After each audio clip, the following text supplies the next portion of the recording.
Hey. Hey, detective?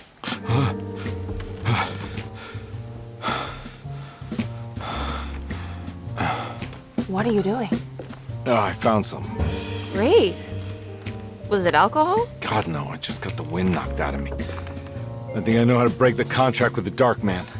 What exactly does that mean? Everything going back to normal. All right. I found some more information on Derceto and the patients. There are some seriously strange things going on here. I'm pretty sure 2 of the patients are dead and maybe even the clerk. Oh, yeah. I kind of just gave up on worrying about that. Well, just keep your eyes open, I suppose. What were you doing again? Jeremy made a pact with the Dark Man to keep all the madness locked inside Derceto. All right. I'm gonna break it. I just have to... Where is it? Where's the talisman? It's around your neck? Ah! I worry, Detective. Don't, I'm fine. I worry that you're not much help on this case. At least you're a good distraction. Trust me. You're getting your money's worth. At this rate, I'm an absolute bargain.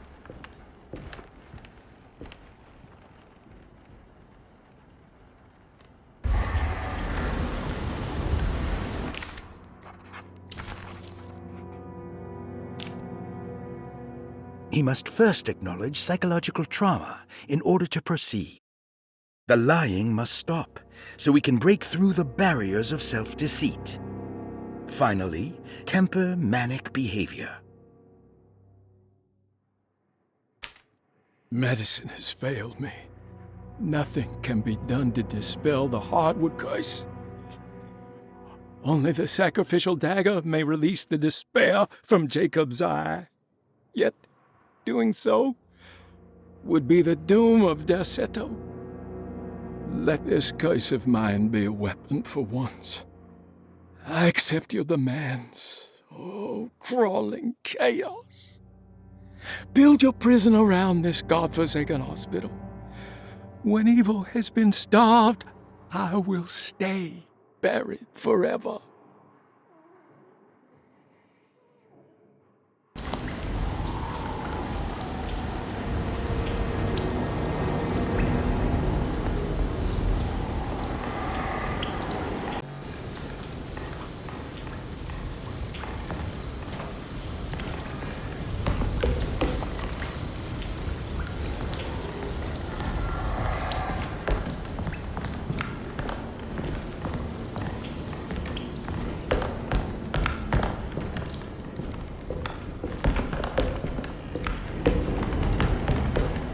Just what this evening needed. Some ambiance.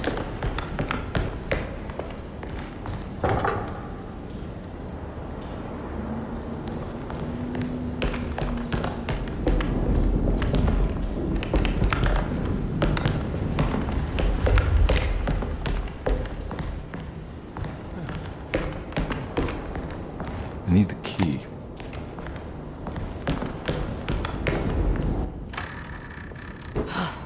Got to be around here somewhere. He wouldn't leave this house. I don't know what to think anymore. You run into that detective fella? Who is he? Can he be trusted? I think he one of the good guys. Well, you know, like us. Will he be all right with her coming? Praise the mother. You don't need to know about all that. Just help Jeremy. Just calm down. It ain't time yet. God, it hurts. As far as I can tell, Detective Comby seems to be solving problems, not causing them. Just be ready in case he starts anything.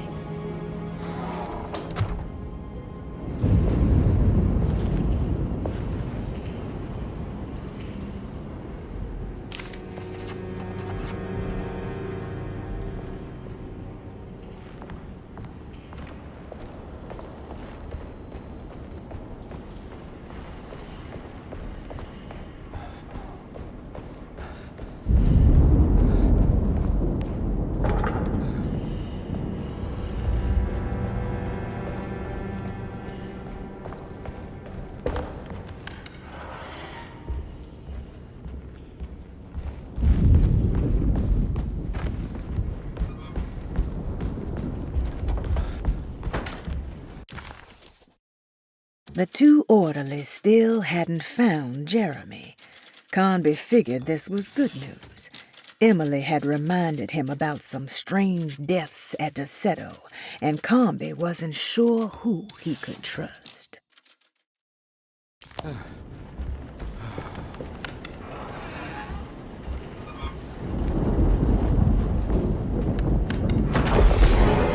Christ, what the hell was that?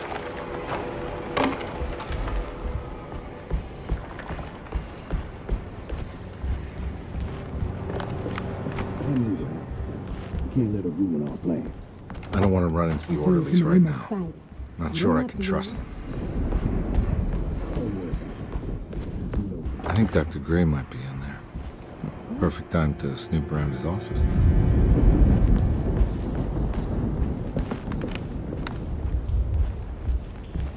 It's blocked.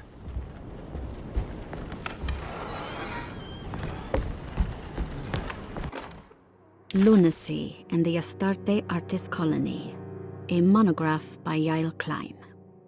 In early 1909, the old Derceto plantation outside of New Orleans was turned into an artist's colony. 3 famous European artists rented the house and the surrounding land from the owner, the Ledoux family. The colony was chiefly run by Sebastian Cortez, who was playfully dubbed the captain by his collaborators, William Arges and Heinrich Kassel.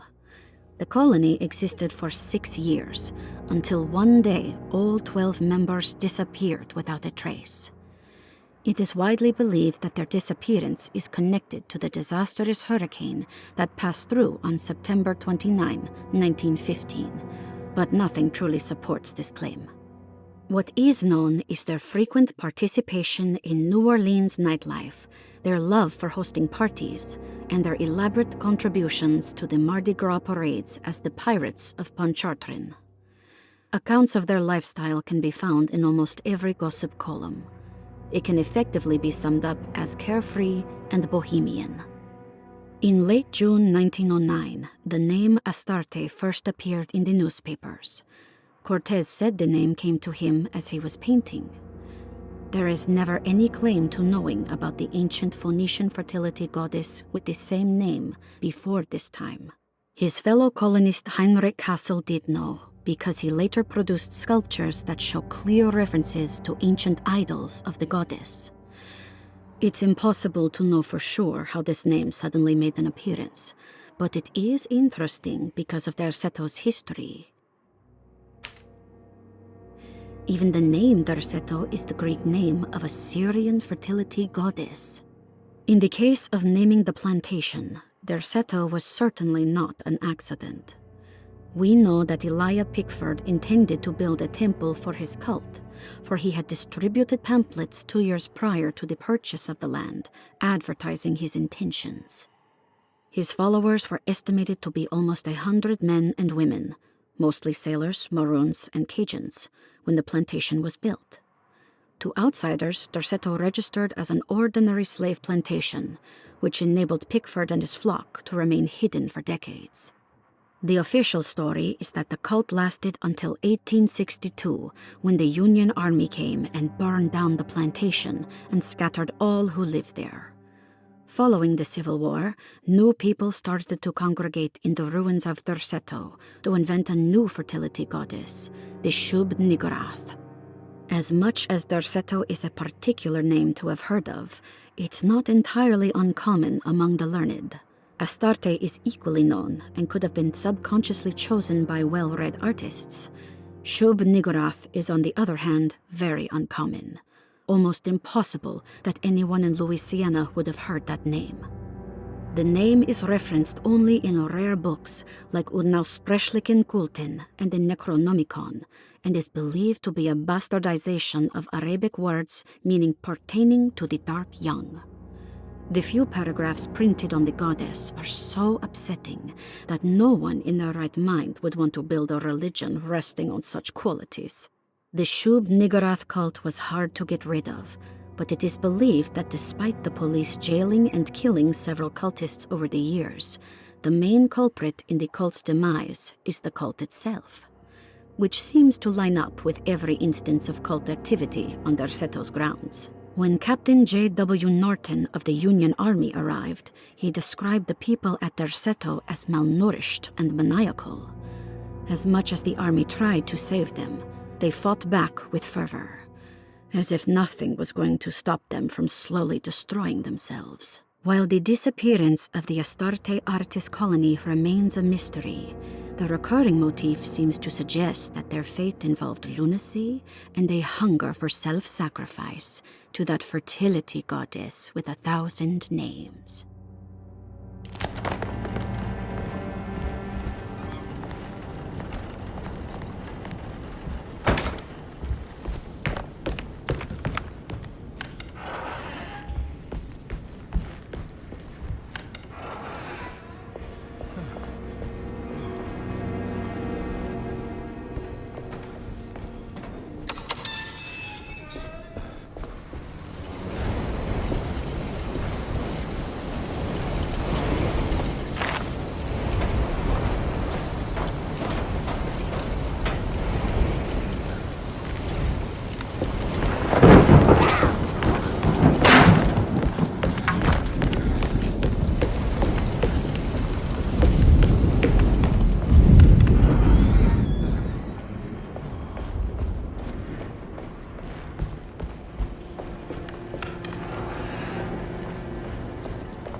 What a terrible thing to recognize that your betterment was an illusion. That you are so infatuated by the virtue of struggling that despite all your hard work, you made no real efforts to ever become well. Or that the treatment becomes such an obsession that instead of letting your wounds heal over time, you tear at the flesh in the hope that it will heal better and faster. If only it would bleed in the way you wanted. Do we ever become well? What do you think, Dr. Gray?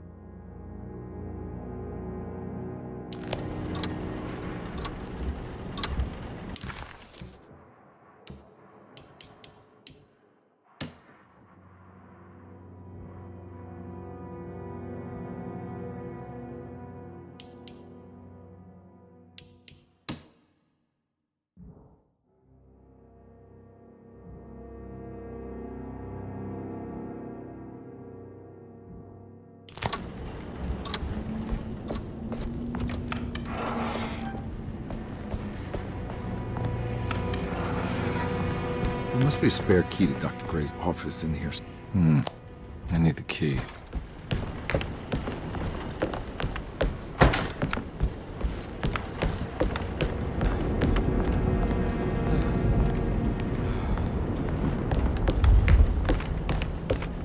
I don't have the combination for this. But maybe Jeremy did.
Detective Conby. Good to see you again. Solved your case yet?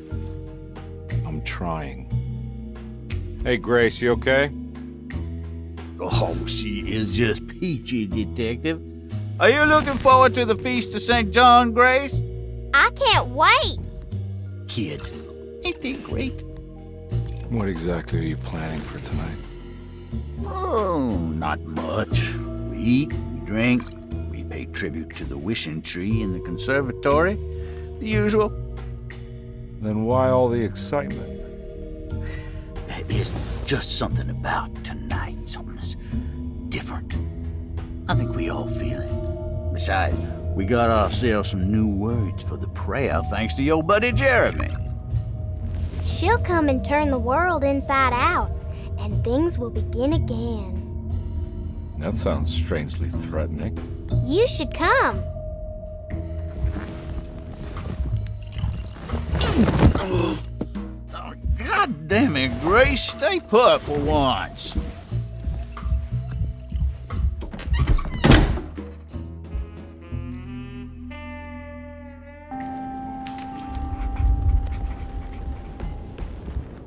There's something missing.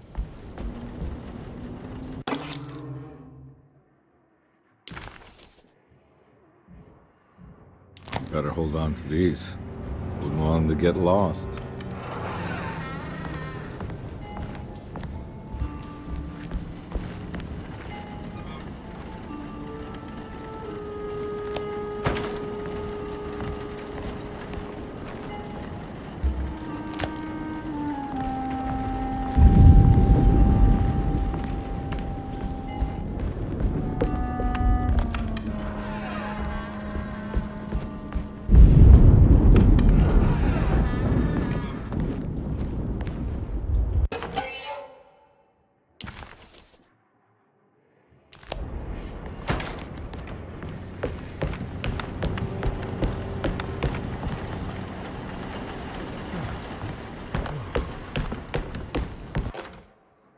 Jeremy knew that the only one who could help him now was the guest in room number 3. The room seemed to have been empty for so long. But that wasn't allowed to be true. The story needed to be different. To include something from the outside, he would bring the guest back to room 3 and show them what was in that safe. 913. But those were not the right numbers. That was the combination for the safe in the clerk's office.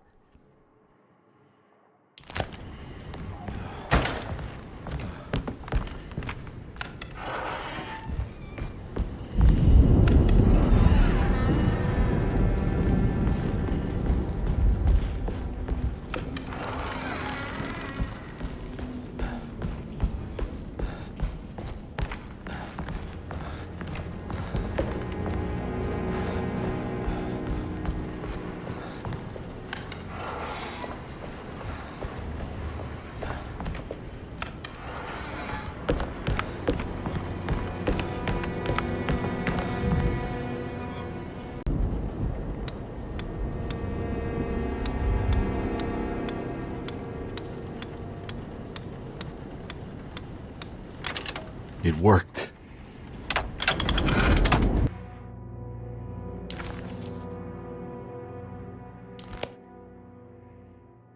The last guest in the empty room suffered from severe maladaptation.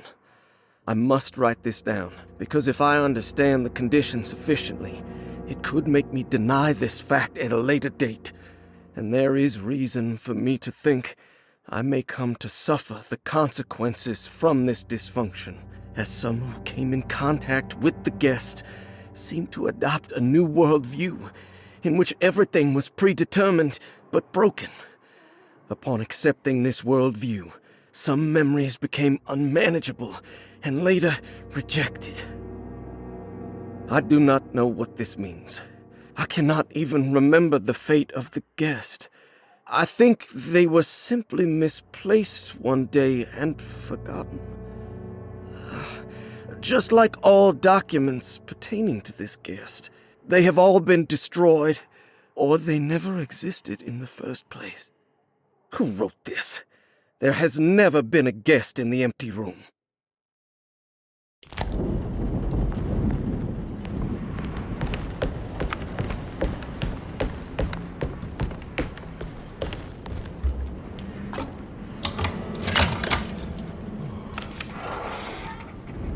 Dr. Gray's office, all to myself. Let's see if we can figure this guy out.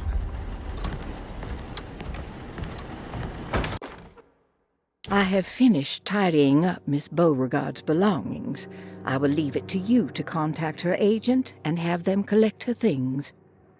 I found one of Grace's drawings she might want back, along with this key in her room, which I believe you've been looking for, Mrs. Thompson.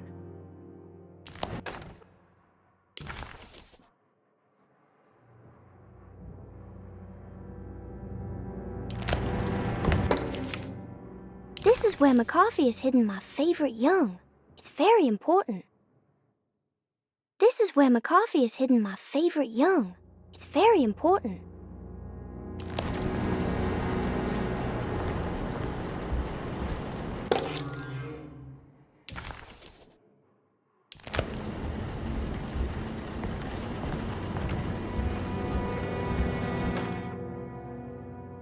Dearest Dr. Manzetti, I find myself in a losing battle with my patient.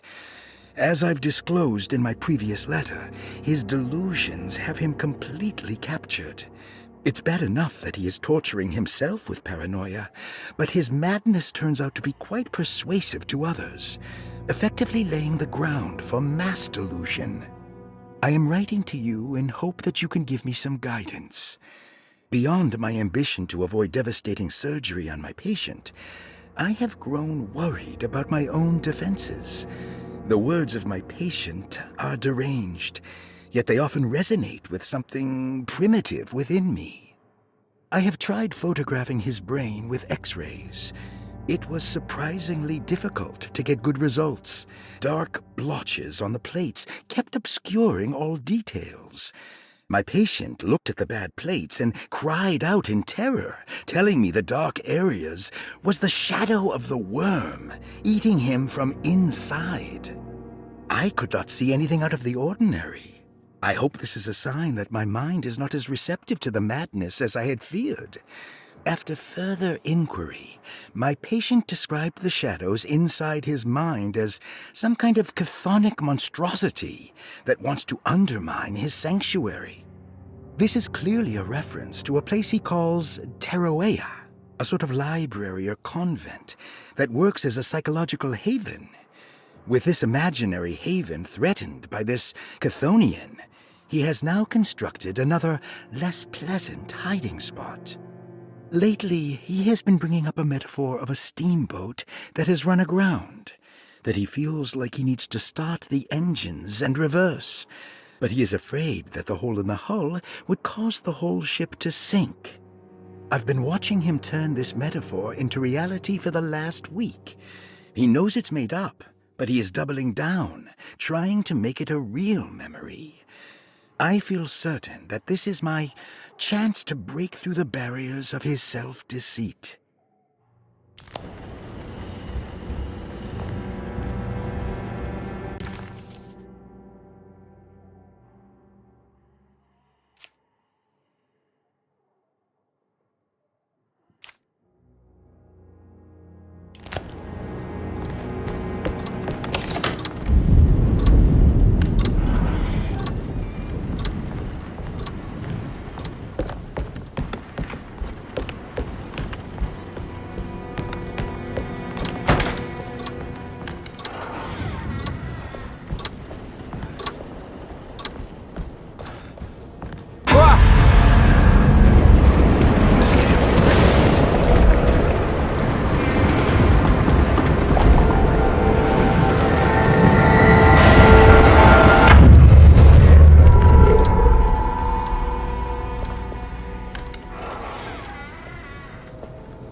Surprisingly neat.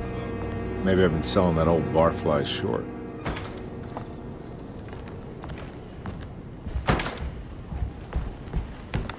Looks like McCarthy has something hidden inside. Sometimes I think this place makes me worse.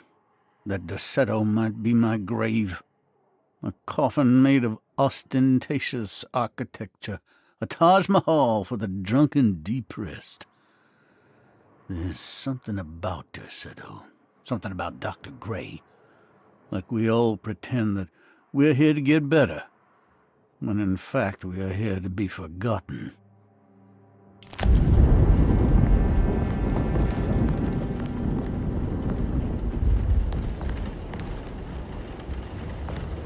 Looks like McCarthy has something hidden inside.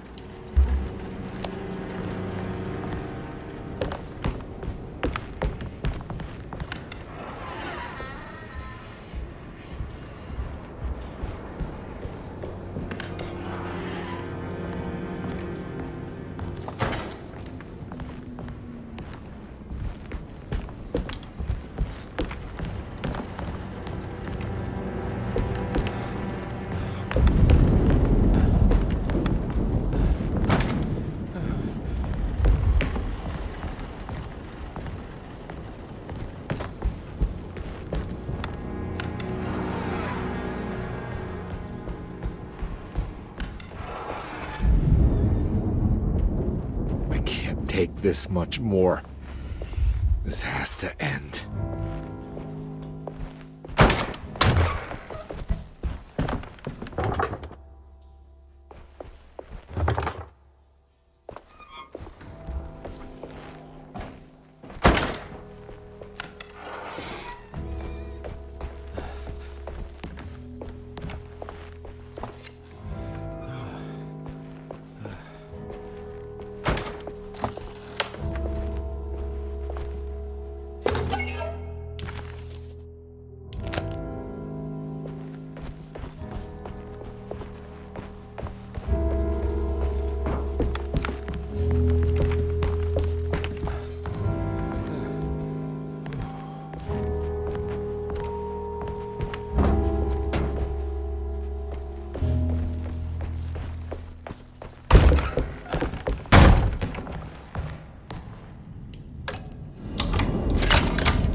Hypothetical psychosurgery based on the ideas by Burckhardt and the St. Petersburg research could end up saving Jeremy's mind. Severing the connections around the frontal lobe would certainly solve most mental afflictions. The procedure would be brutal in performance, as well as in efficiency. An ice pick pushed through the edge of the eye and into the skull would untether the nerves like Alexander cutting the Gordian knot. As this would likely leave Jeremy in a very different condition, all other paths should first be explored. The medical instrument I would need for this lobotomy is missing, and I should have Waits order a new one.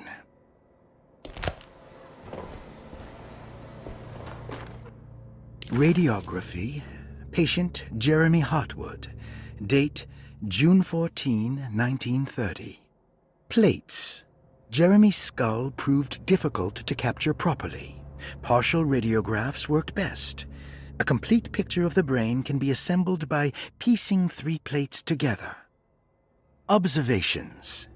Even when looking at an assembled version, a shadow covers significant parts of Jeremy's brain. Possible tumor, but more likely that the equipment is failing. Jeremy reacted strongly to the pictures and claimed to see a giant clay worm eating and displacing his memories. Notes. While this exercise has left me nowhere closer to an answer, I feel confident that a Burkhardt lobotomy should sever all necessary parts.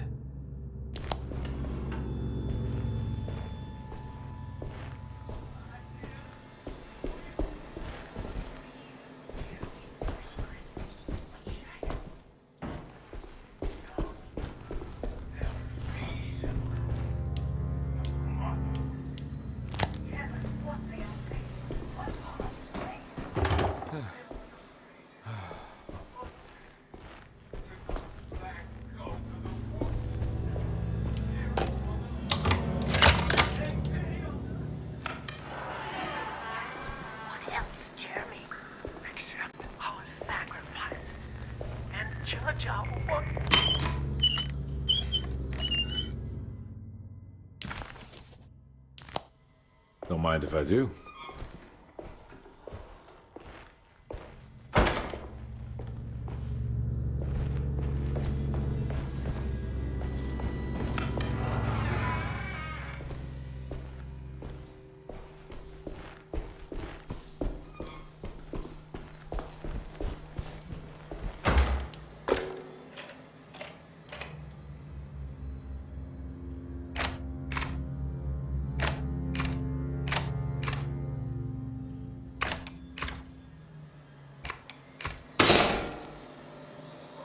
That's better.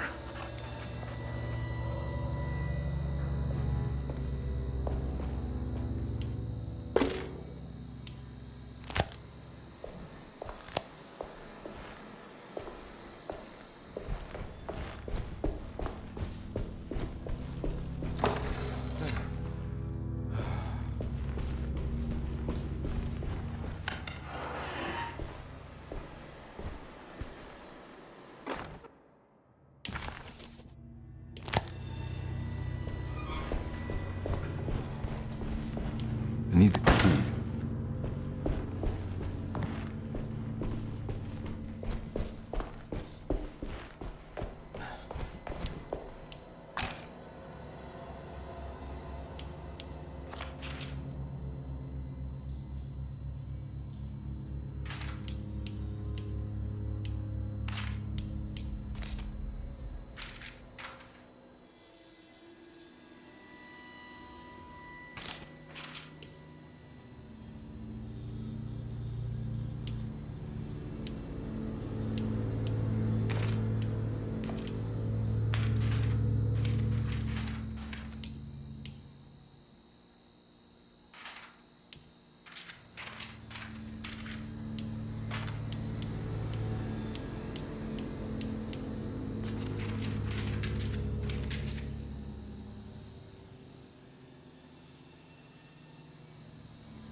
Why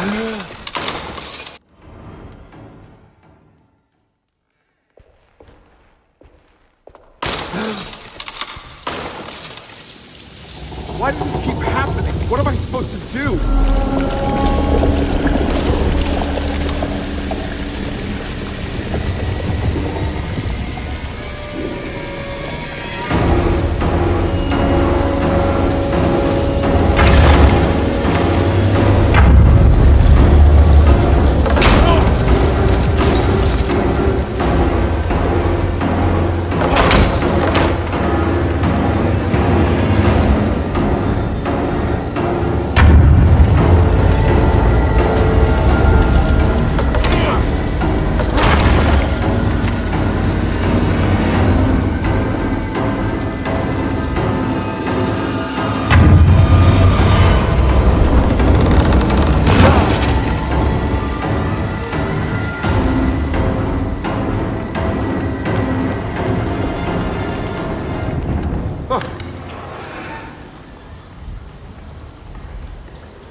And we're back here. Oh, perfect time to have a look around this place.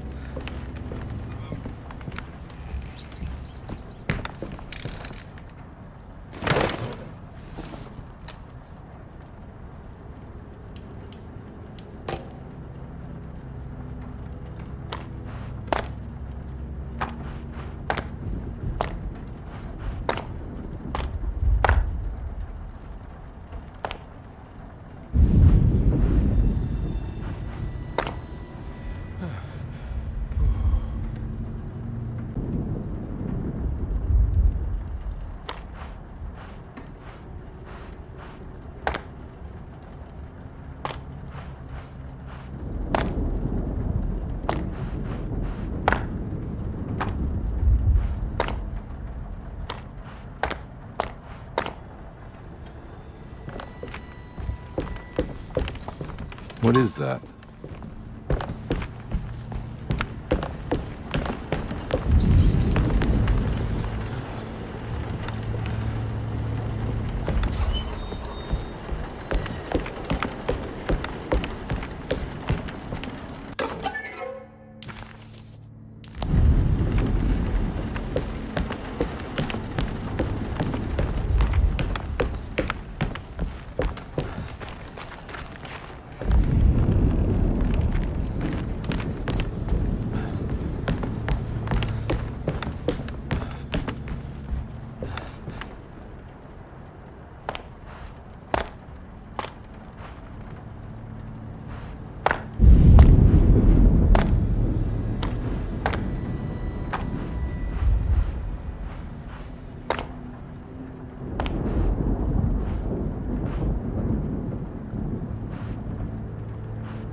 This is where Jeremy's hiding, right? Hello?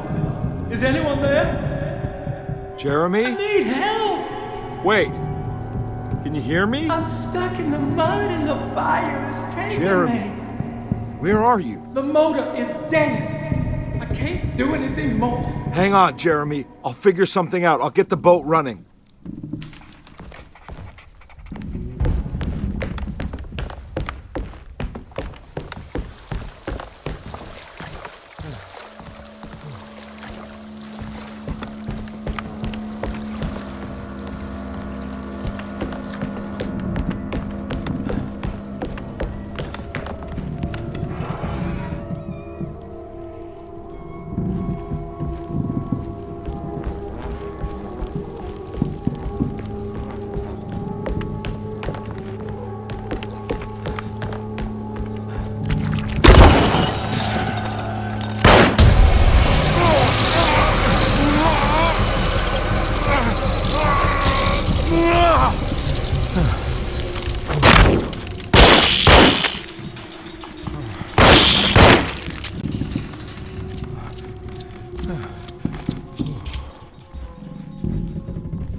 The boat's wedged itself right into the bayou. If I get the motor started, I could try reversing back into the river.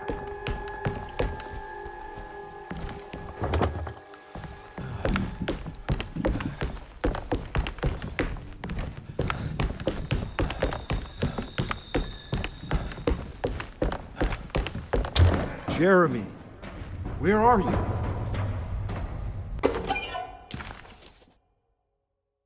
There are many ways to cross a threshold. The easiest one is being invited. A door swung open, leading you inside. Another is sleep, hypnosis, or even sudden fright. There are those who fold spaces that challenge Mobius, or jump through angles that defy Euclid. If you learn to properly use your talisman, you could go anywhere. You wouldn't even need to rely on the fluttering wings of the shrieking Biakis.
Pretty weak. I just need something to break it.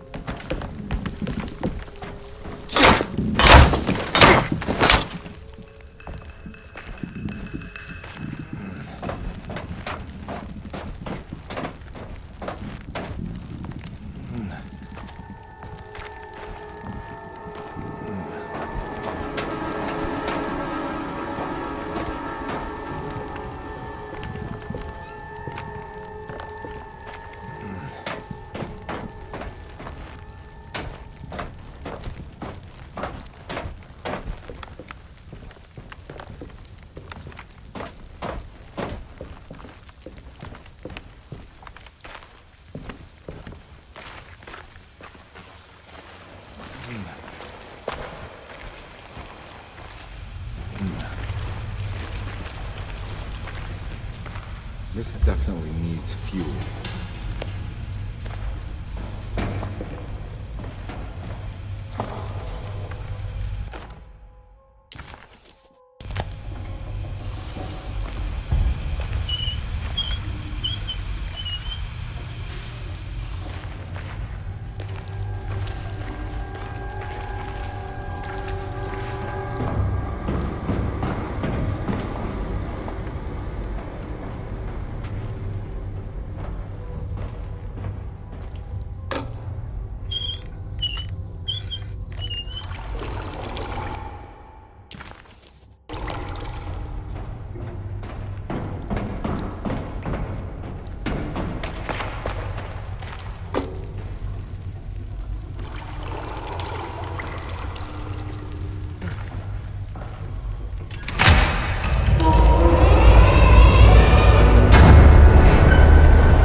out of bullets.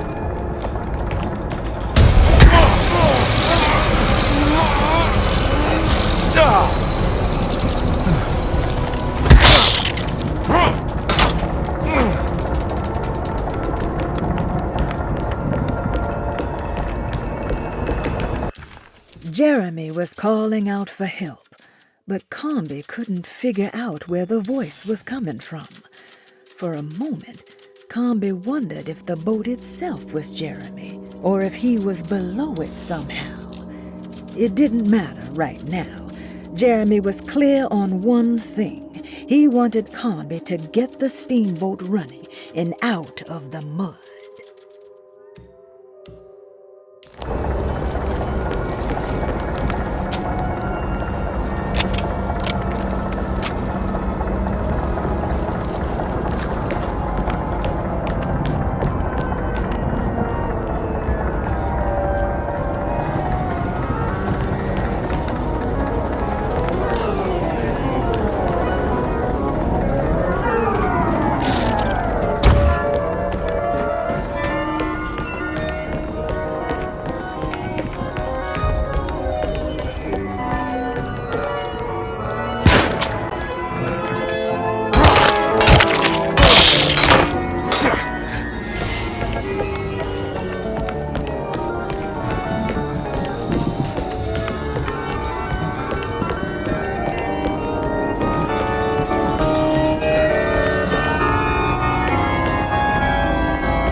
Whoa!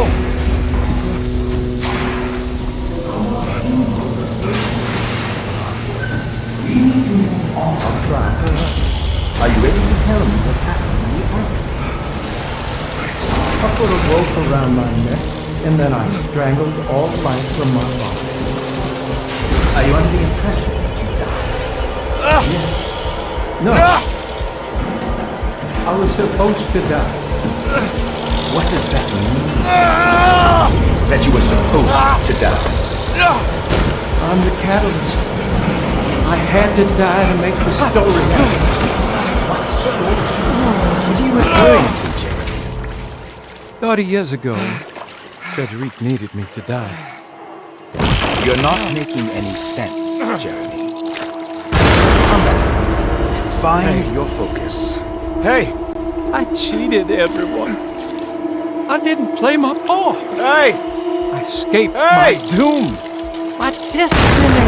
Again, find your focus. Hey, I'm right here. What the hell is going on? Now everything is wrong. Nothing is in Hey! place. I'm right here! Calm down, Mr. Conby. What do you want? Were you not talking to Jeremy right now? I haven't seen Jeremy all day. Are you all right, Detective? No. Actually, I don't think so. Well, maybe. I'm gonna go look for Jeremy. Good. Let me know if you find him.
It's blocked.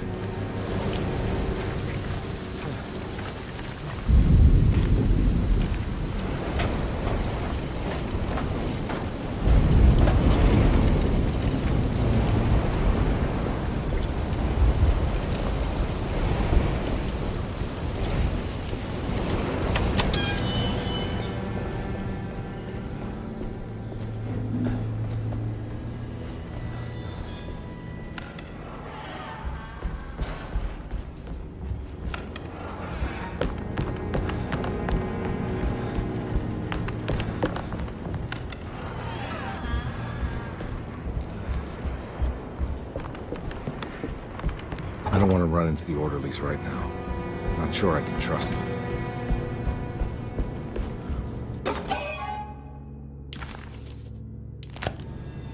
I think Dr. Gray might be in there. Perfect time to snoop around his office, then.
Looks like McCarthy has something hidden inside.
There's something missing.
What is that?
Mrs. Thompson, I understand the last week has been busy. Under these circumstances, I find it important to remind you that Derceto's concerns are not a public matter, nor is it something that should upset you. Please continue your excellent work, and don't spend a thought on the death of Perosi, or, more importantly, the suicide of Cassandra Beauregard. They should mean nothing to you or the staff. I rely on your loyalty and trust that your close kinship with the Tabois siblings will keep Derceto's secrets hidden. Dr. Gray.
Brother, I need you to trust me.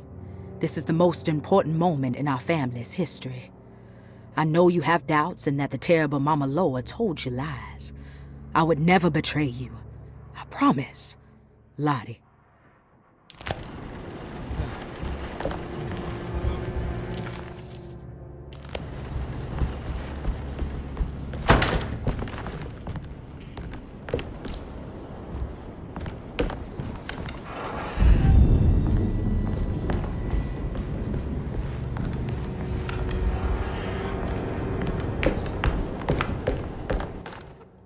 Detective Comby, I'm terribly sorry that my niece has pulled you into this mess.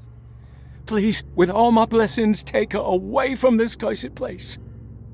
I have destroyed that Eater of Worlds and locked it away in the attic and retreated to a place of hiding. Tell Emily I'm safe. Tell her all the lies you can think of to make her listen. Take her back to New Orleans. Sincerely, Jeremy.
This is my room. I belong here.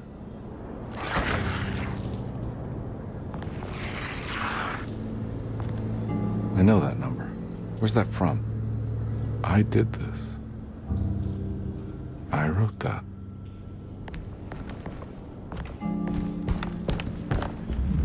I know the combination. I carry it with me.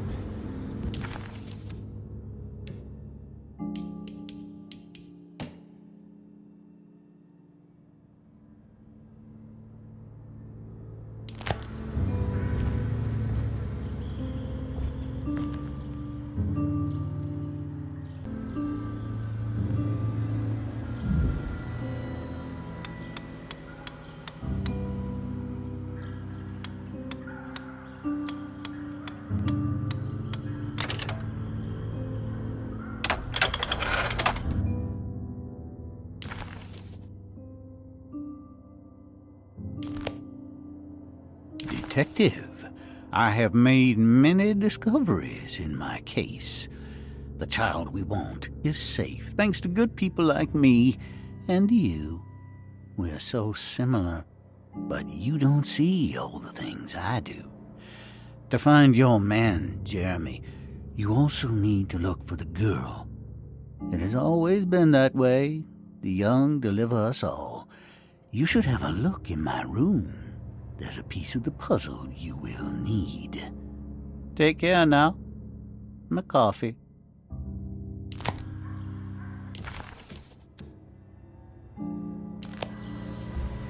How long have I been here?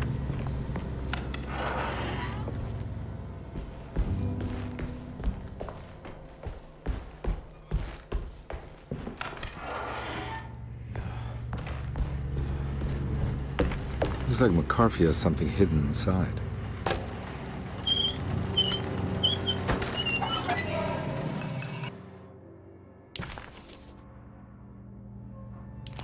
Why would McCarthy lock this up? Was he trying to keep Grace from completing his shame? If so, couldn't she have just made another drawing?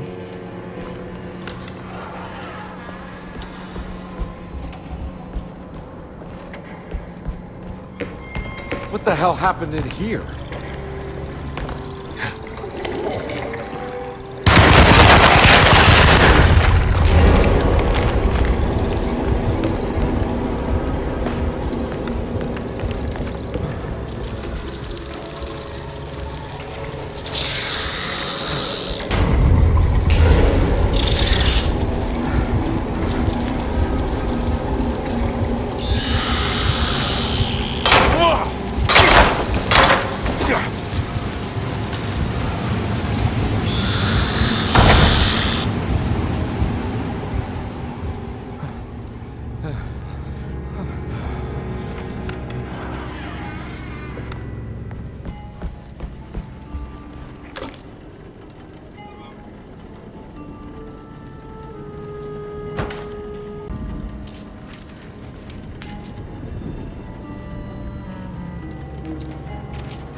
This looks familiar. How am I back at the office? That's me, isn't it? How long had it been since I drowned myself in drink and depression? And it all felt so peaceful, slipping away into oblivion. A welcoming, dark voice wrapped around my mind like a heavy blanket. It turned off suddenly as I woke up from the sound of my office door closing shut. A messenger had left a telegram from Mrs. Saunders. She had a lead on where to find her husband and her kidnapped daughter.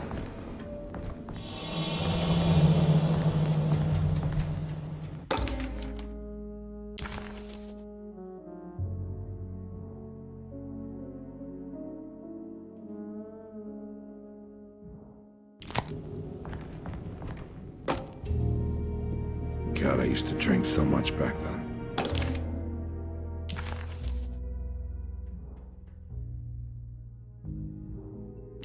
When was this exactly? What case was it? Okay.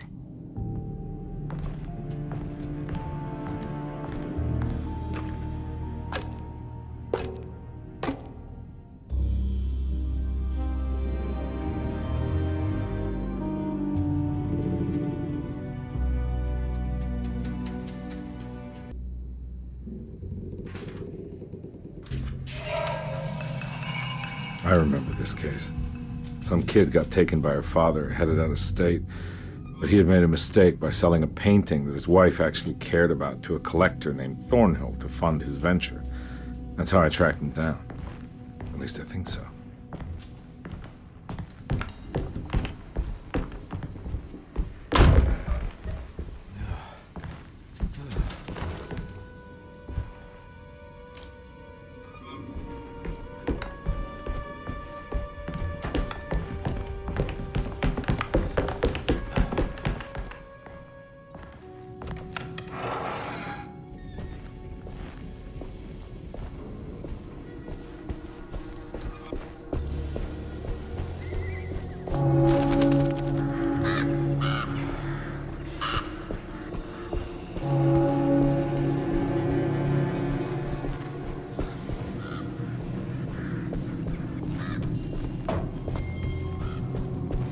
Thornhill wasn't a bad man, but he had principles keeping him from handing out information about his deals. So he needed some convincing.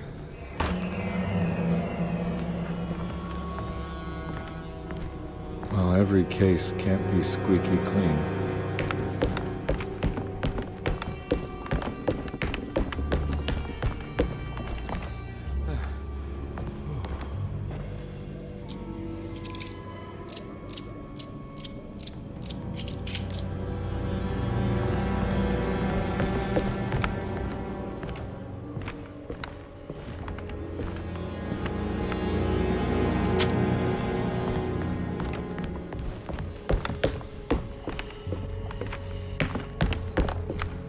Mr. Saunders had sold a valuable painting to Thornhill, hoping the money would carry him to wherever he was going. The painting, now leaning on an easel in Thornhill's bedroom, had a certain mesmerizing gloom that seemed to call out to me, telling me I was needed for something important. I felt myself falling into the painting, only being brought back by Thornhill, thrusting an address to a Hotel St. George into my hand, and asking me to get the hell out.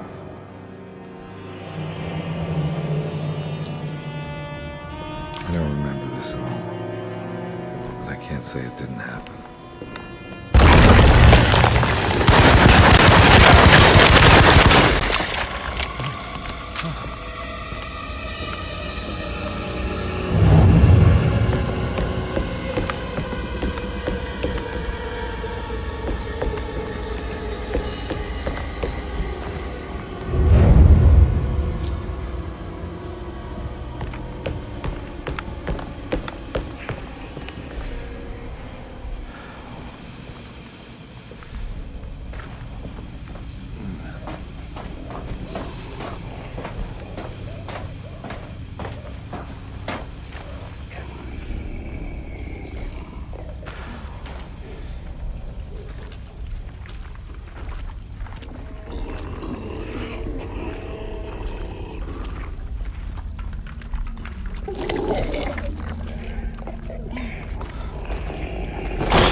On my way to the hotel, the Morton gang caught up with me. I owed them money, a lot of it. I can't remember what for, probably some dumb gambling debt growing in size for each payment missed. I punched one of them out, and I sent the others packing. Just stupid. They'd be back.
I found it. In the hotel ledger, I recognized the handwriting of the signature, Ted Stryker. It was him. I could feel it. It was the kidnapper I was hunting. I put on my knuckles and hurried up to his room.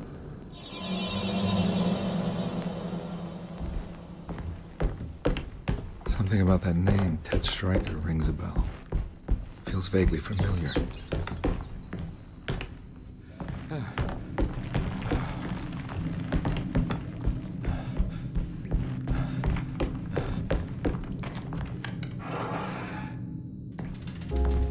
I recognize this.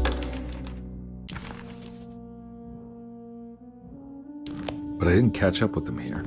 I must have followed them. But where?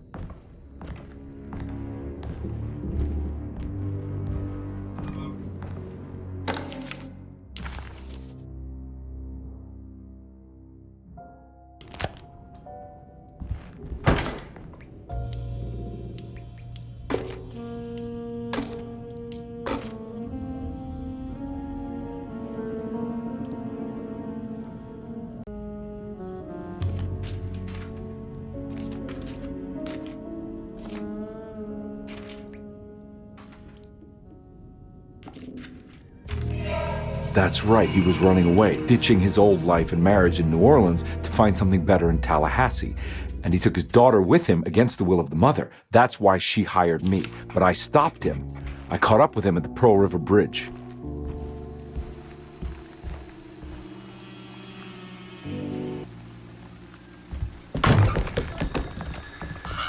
Pearl River. This is where I caught up with them. This is what the Dark Man wanted me to revisit. But I'm still not seeing it. What am I forgetting?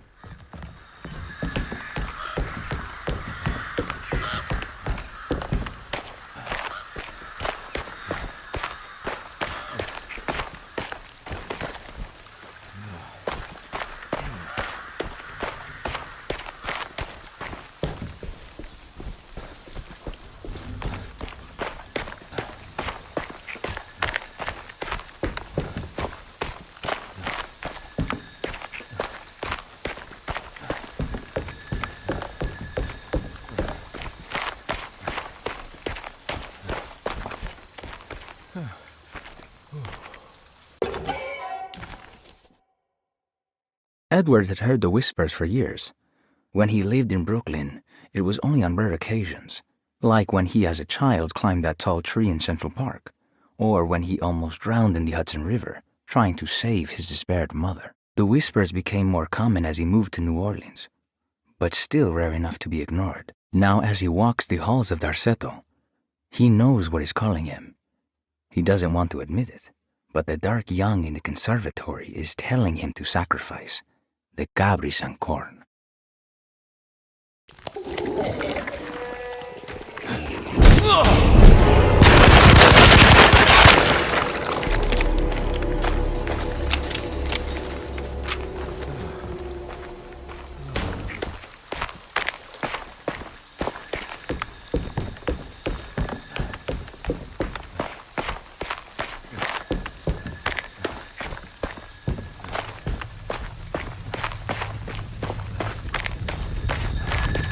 Can't go that way.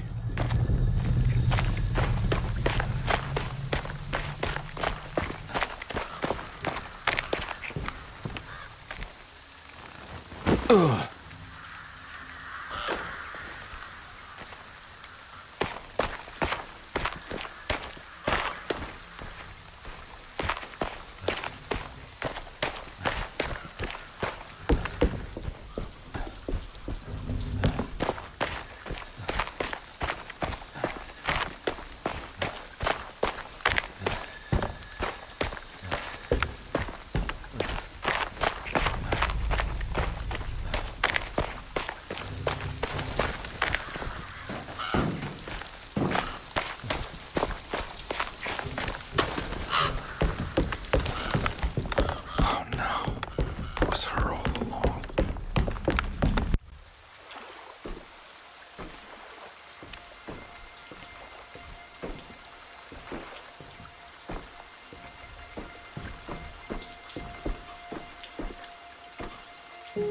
I can't believe I didn't recognize you.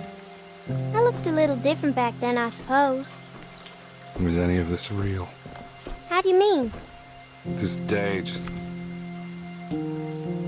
so much is happening. I can't... I think I've lost my head. Do you need me to apologize? I mean... I am sorry. I don't think I need to begin to explain. You're just a kid, Grace. I'm really sorry. I didn't mean for it to happen. Lies. More lies. No, really. I thought I was being a good guy by handing you over to your mother. I didn't know. I couldn't have known that she wouldn't care about you. I don't know how this works. What is this for? Some form of admission of guilt. Maybe acceptance. It's what the Dark Man wants. I guess we just watch my father die again then. You think he's alive? I know he is. He's down there, scared that he won't be able to get out. That he will drown with his daughter again. What are you saying? We gotta save him! We? Do it yourself. I'm down there with him, remember?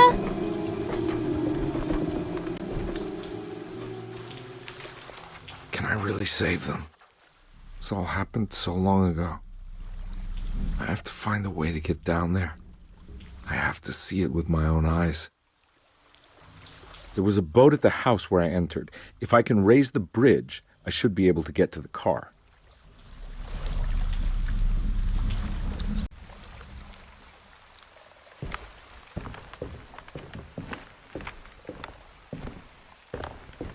There must be a way to save you both, right?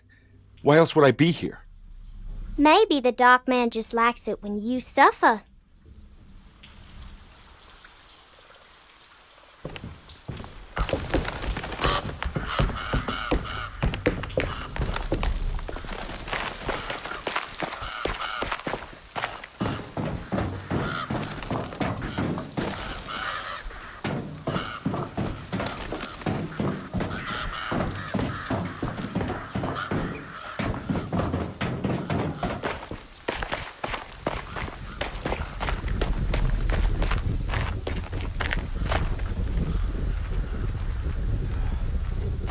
can't go that way.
This must be where the bridge is operated.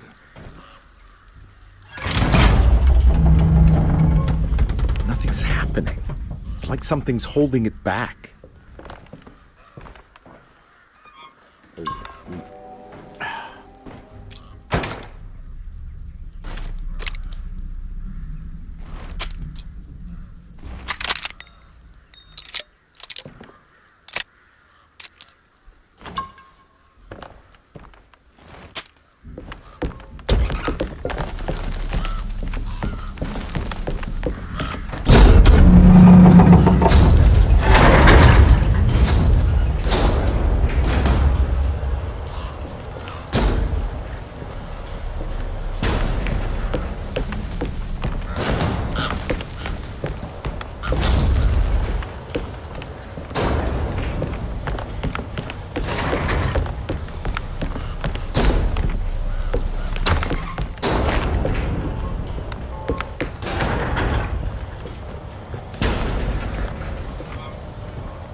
Conby had run their car off the bridge.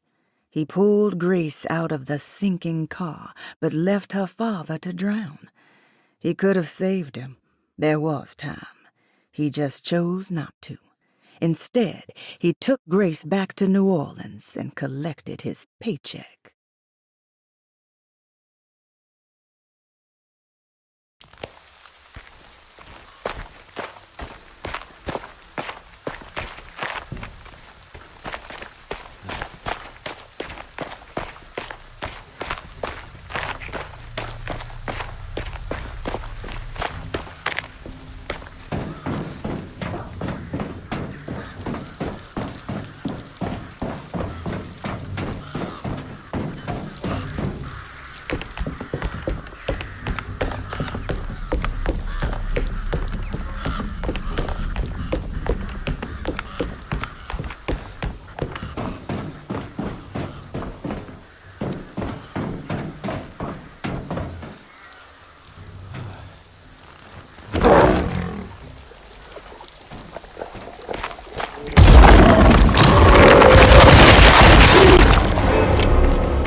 Carnby, are you okay?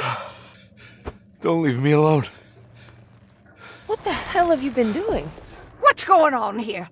Look at this mess! I'm sorry, Mrs. Thompson. Don't make me kick you out of this house. Now get out!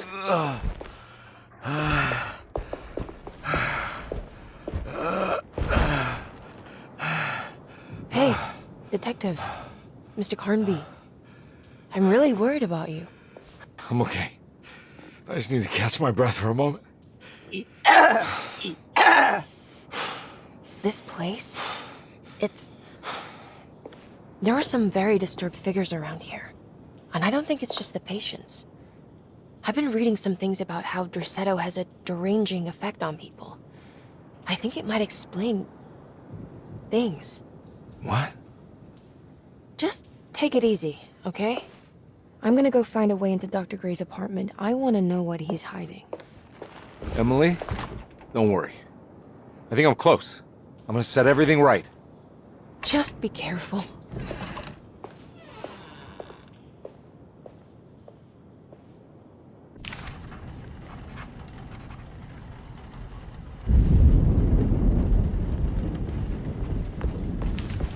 I'm not going in there. She's clearly had enough of me.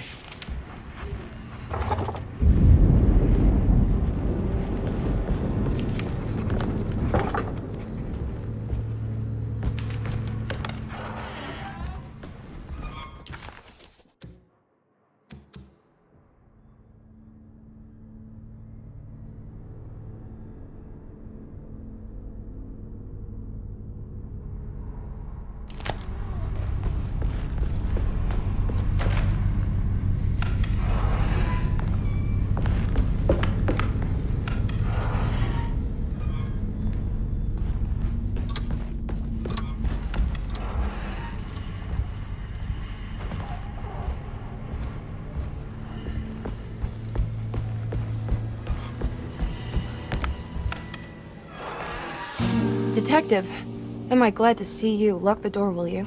I don't think Dr. Gray would appreciate us snooping around. What's going on here? This feels so strange.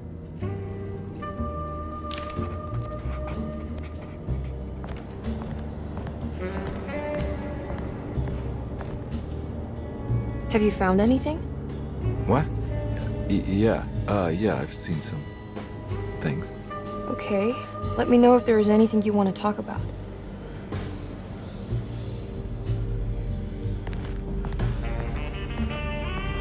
There's a book missing.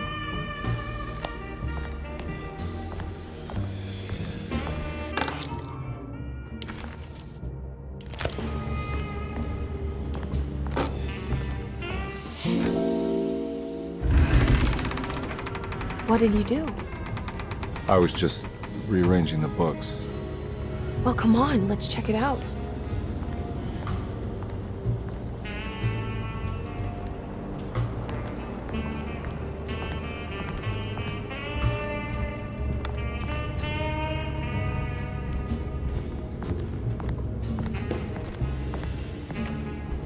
I think I'm beginning to understand. Dr. Gray is dealing with some kind of mass delusion.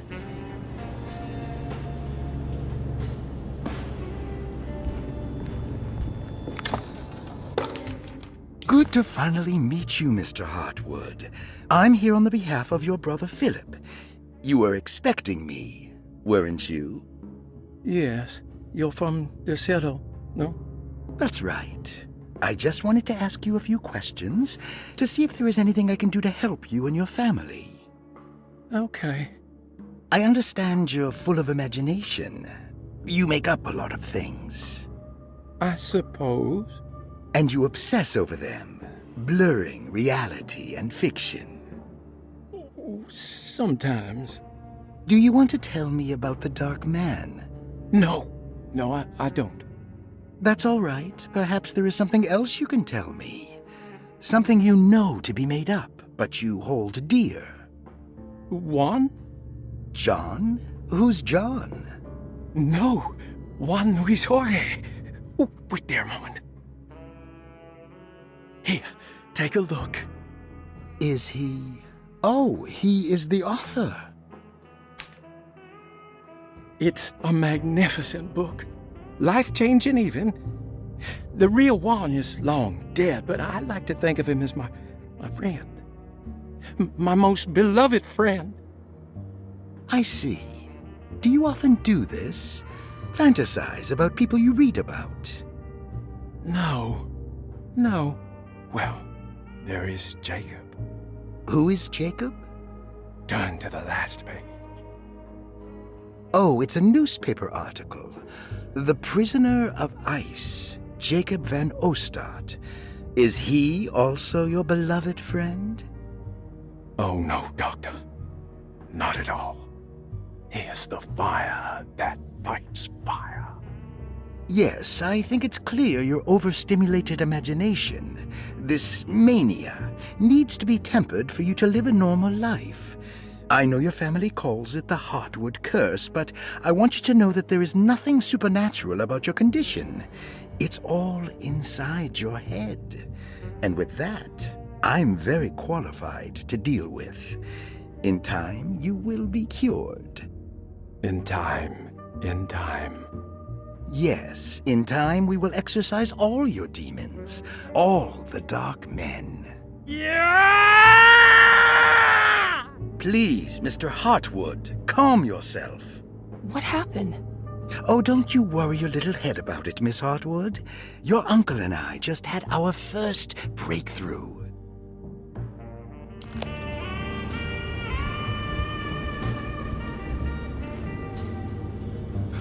What were you saying about mass delusion?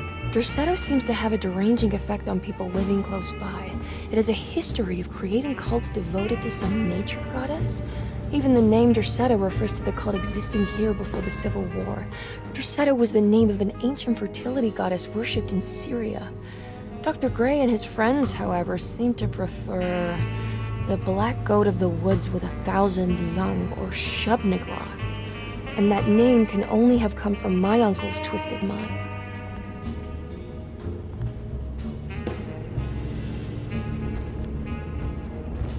That mark on the floor looks like talisman positions, but from which direction should I look at it?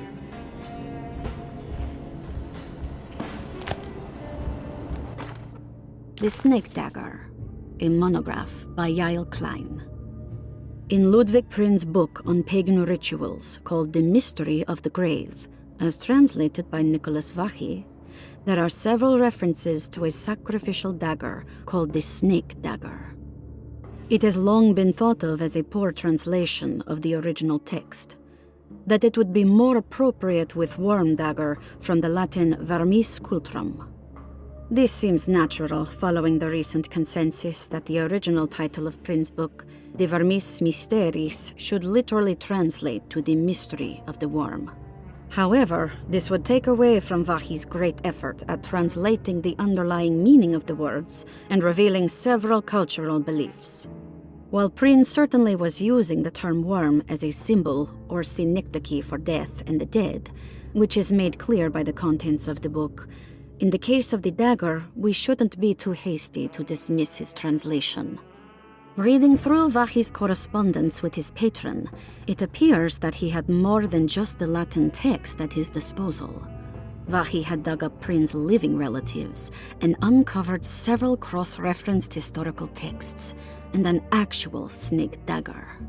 The dagger was dated to the early Middle Kingdom of Egypt and had such a clear shape of a wave that Vachy considered calling it the sinusoidal blade. Knowing the full story, it seems prudent that he chose to translate it as snake and not worm. There are several reasons why this choice of word helps us understand the pagans that Prin's book attempts to describe. The symbolic value of the shape becomes more apparent when reading about the use for the dagger. In the passage of possession and exorcism, we find the snake dagger poisons the poisoner within the victim and is therefore pacified. Where the literal text would tell us that the worm dagger trumps the demon possessing the victim, it tells us nothing of their reasoning, only that somehow this dagger wins against the demon, like it had the better hand in poker. Vachy's translation allows us to follow the underlying logic to the ritual magic that is being performed. Poison the poisoner sounds like fighting fire with fire. That to hurt the demon possessing its victim, the priests would have to fight back with a power that is known to the evil they are fighting. The snake dagger is therefore not only a good way to describe its form, but it also helps us understand how it could be thought of as a useful tool for exorcism. Finally, it also helps us understand their relationship to lunacy, that it was thought of as something poisoning the mind rather than controlling it. What is also interesting to note is that the possessed are always considered poisoned in their head and not their heart. The snake dagger always went to the eye of the possessed, leaving them partially blind, if they had the good luck to survive.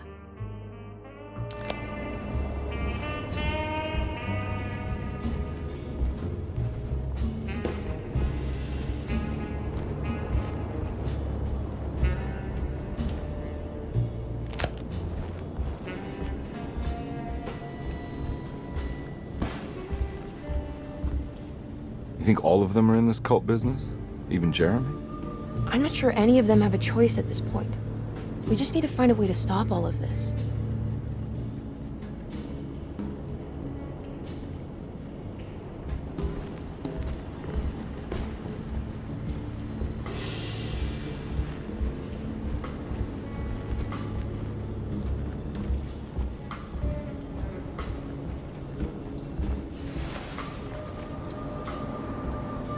Huh.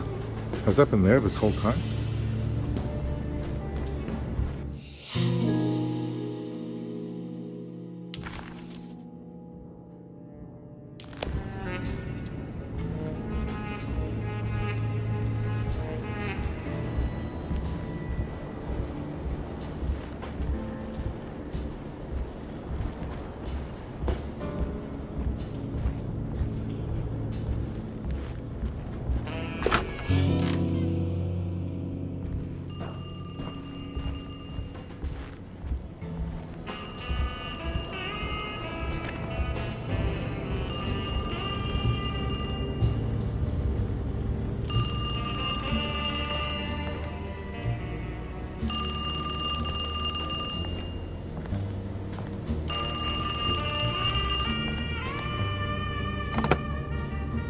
Hello? Detective Carnby? Who is this? Jeremy? Jeremy is with the Dark Man. You can't save him.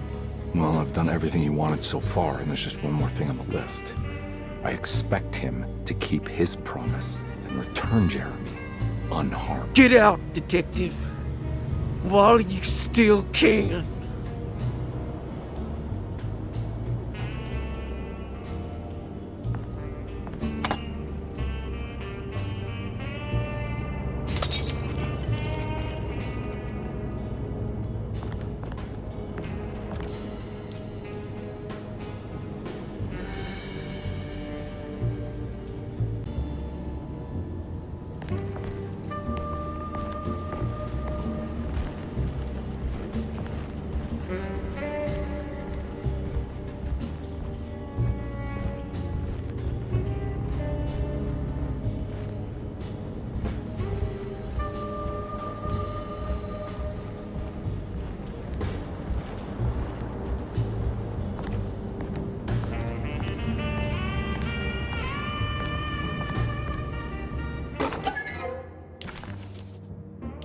Nice.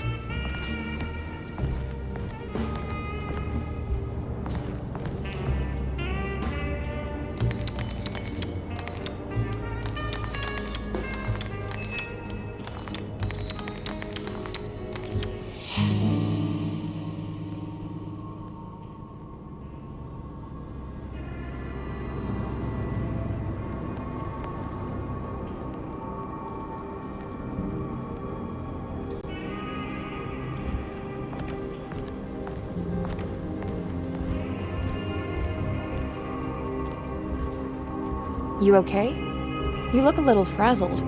Just stupid telephone. I know. I tried calling the police earlier. The telephone is completely dead. It's not...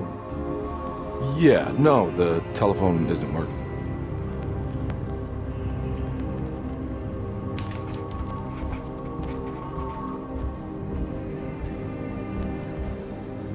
Miss Hartwood, I think you're gonna want to see this. Is there something in the closet? Yeah, there is. You don't see the very obvious gate leading to whatever Jeremy's madness is serving up next? I don't understand. Are you making some kind of fashion metaphor? I'm sorry, I don't have time for this. Can you just tell me what you're doing? You don't see this! It's fine. It's fine. Catch you later. Are you going inside the closet? Yeah. You got a problem with that? No. Do what you think is right, Detective. Sorry, I didn't mean to. Goodbye, Miss Harwood.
What can be said about Jacob van Ostad without evoking contempt or apologia?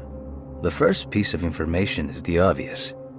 He is not the explorer Jeremy idolized in his youth, but the figment of his imagination. If you want biographical facts, I am not the one to answer such questions. In the case of Jeremy, he is a guardian of imagination, or rather a persona appointed the role of containing a self-sabotaging mania. However useful Jacob once was, his loyalty to Jeremy has slowly been replaced by fanaticism. Like a firekeeper who has for decades been burnt by his own sacred flames, now does what he imagines the fire wants. Jeremy has lost all control over Jacob and suffers greatly because of him, but is admittedly also still invigorated by his labor. In the plainest of words, Jacob keeps Jeremy sick so he can remain Jeremy.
Hey, you!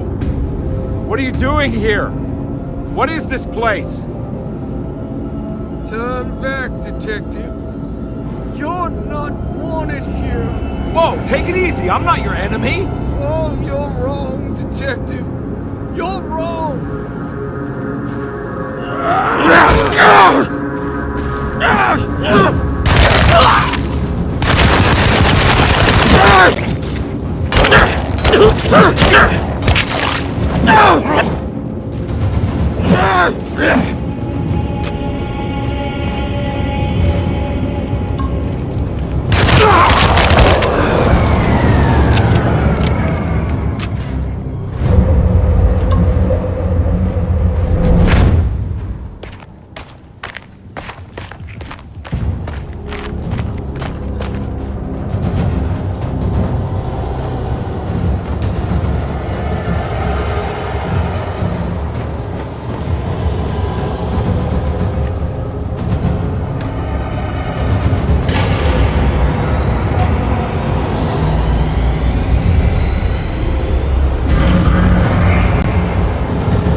Aligned, Jeremy, or maybe that is me.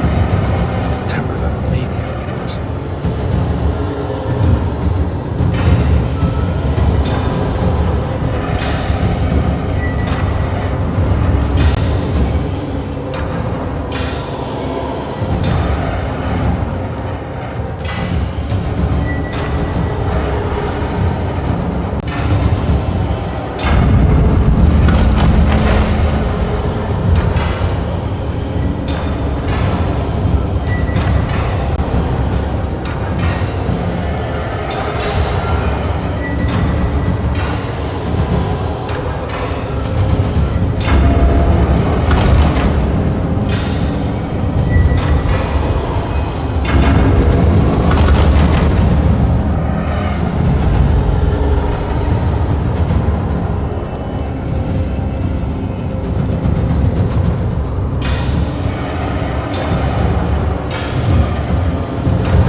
I did everything!